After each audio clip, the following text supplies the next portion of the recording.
ही अशी येते. हे सिक्वेन्स आहे ना छान मध्ये, इथे असं सिक्वेन्स येतो सुंदर. हे बघा असं समोर मध्ये ते पदरापर्यंत सिक्वेन्स जातो. सिल्वर टिकली वर्क आहे, खूप सुंदर आहे. बुकिंग करायची आहे 450 फ्री शिपिंग. सुंदर साडी आहे. 450 बुकिंग करायचं आहे. आवडत असेल स्क्रीनशॉट घेऊन व्हॉट्सअप करायचं आहे. 450. कलर पण छान आहे. श्री स्वामी समर्थ ऋषालीताई, श्री स्वामी समर्थ. हे बघा सिक्वेन्स छान आहे, कलर छान आहे.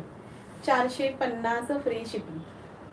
डेली वेअर यूज करू शकता. छोट्या मोठ्या फंक्शनला काठपदराच्या साड्या आपल्याला नाही आवडत जास्त वेअर करायचो, अशा सिंपल सोबर युनिक साड्या तुम्ही वेअर करू शकता. सिक्वेन्स तो सिक्वेन्स दिसतो आणि साडीला लुकही छान येतो. हा बीपी पोर्शन आहे आणि छान हे सिक्वेन्स आहे पदरापासून ते इकडे आपण प्लेटिंग घेतो ना तिथपर्यंत.